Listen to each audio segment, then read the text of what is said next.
So I'm going to begin with a brief introduction to the SWIM program, so Water Improvement Management Program.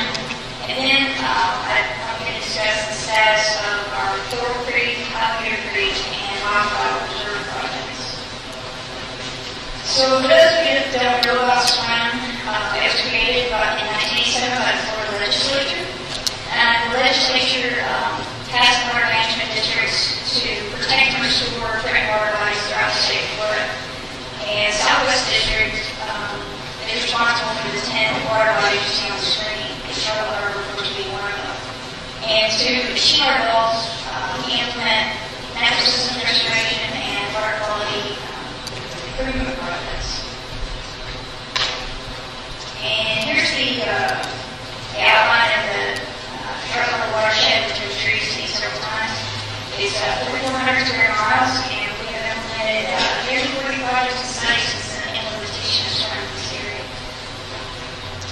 So today, this map basically just want to give you an orientation of the project that I'm going to talk about.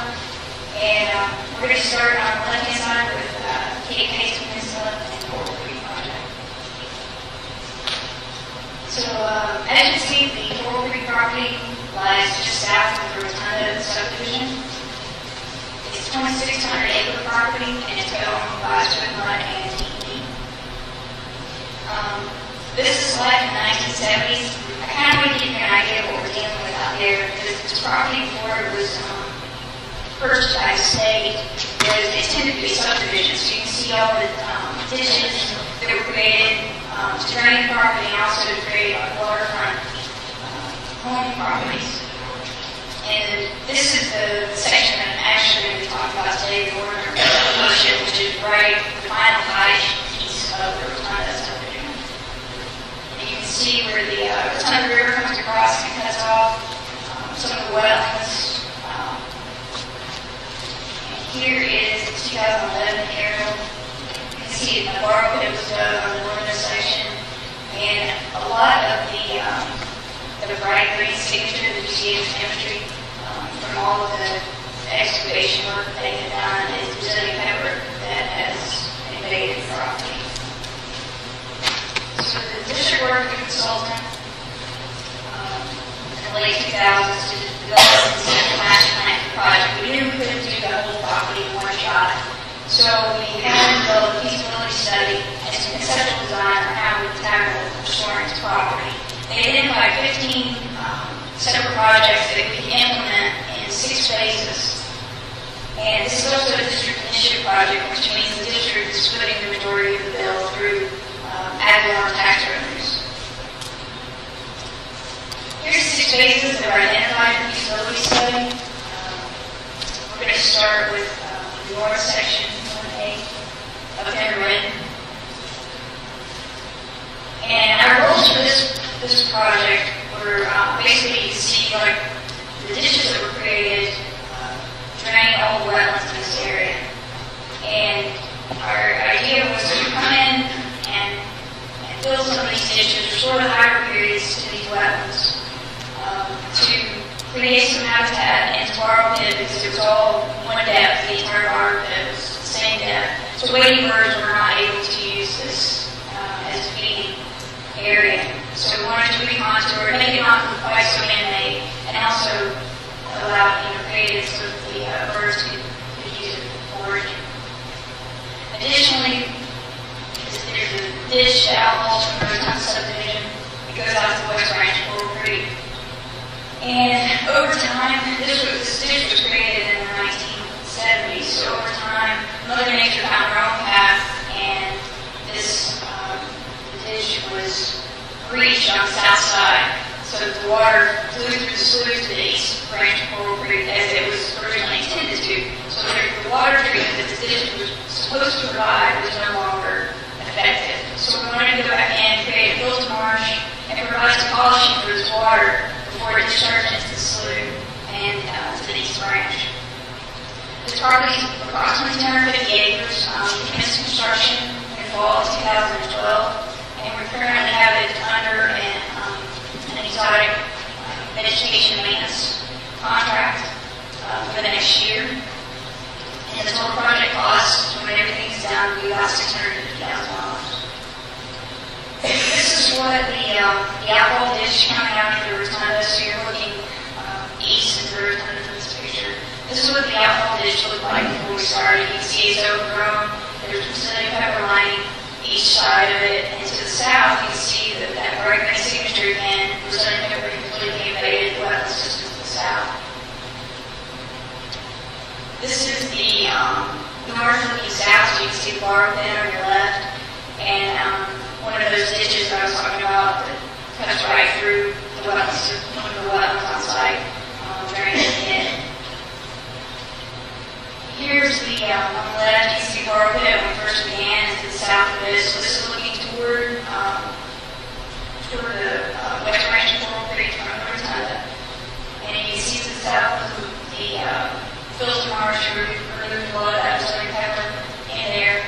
And we also, you can see on the right, we filled the ditch where the filter marsh ended so that the hydro period would be restored to that large wetland system to the north. We're calling that wetland 6, and I'll use that as a reference point here in a minute. So the picture on the right is our finished product. Here we are again, and you're looking back into the rotunda, so you're looking east. That's your large wetland 6 on the left. You can see the bar pit has been recontoured in this picture, and just you can see how the water flowing out of the filter marsh now goes in its historic pattern down to the sluice system and back toward the east branch of Coral Creek. Again, this is north and south. Here's the bar pit recontoured, and you can see that large ditch that was in the photo before at the bottom of the picture has now been filled.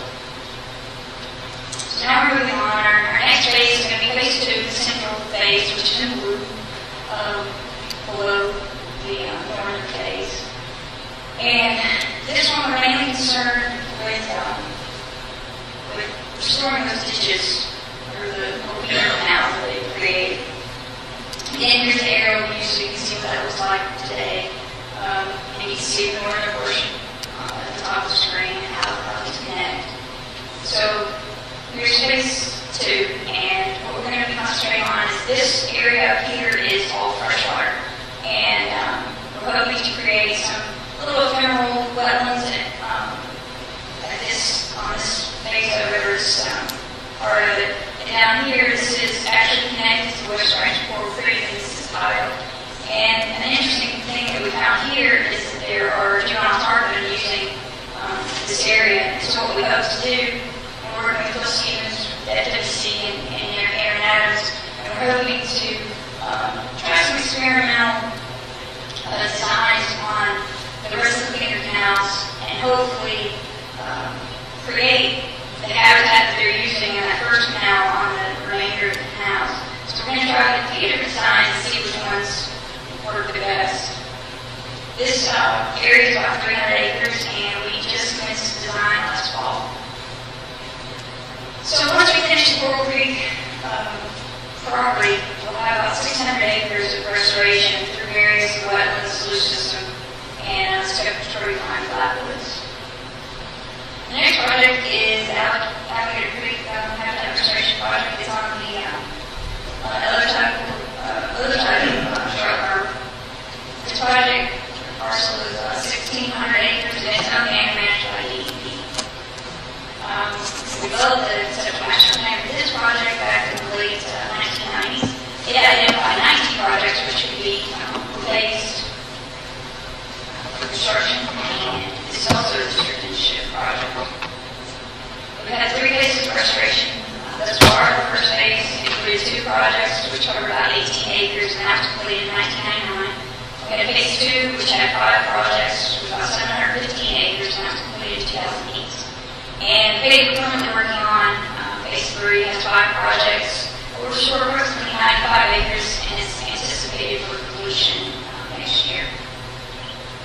This is the phase 3 project. We have many of the same issues that the Coral Creek project has, where back in the 70s, this was ditched and drained. The habitat's actually a little different, more wetlands on this property than the Coral Creek property. But again, we want to restore the flow here back to its natural historic regime. by filling in those ditches in red. And then again, we're creating a filter marsh here to polish up the water that's coming off the subdivision to the right, and the road, Commercial Road, runs along the property before it discharges into this wetland system.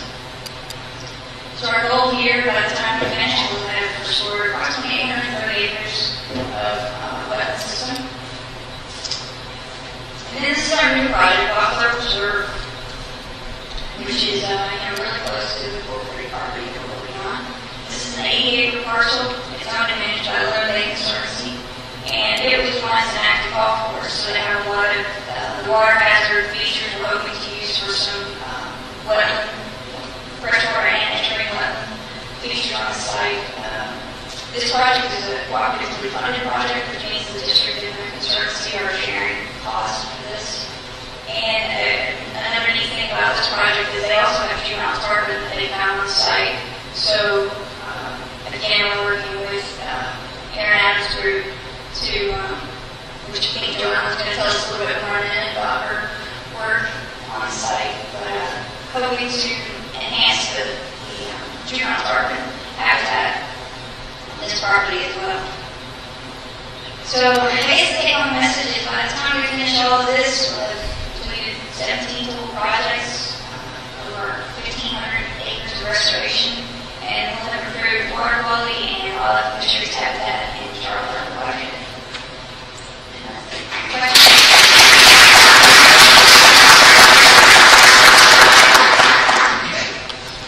Anyone have questions for Stephanie? Please come up to the mic if you do. To get a chance to get out to the site is really impressive.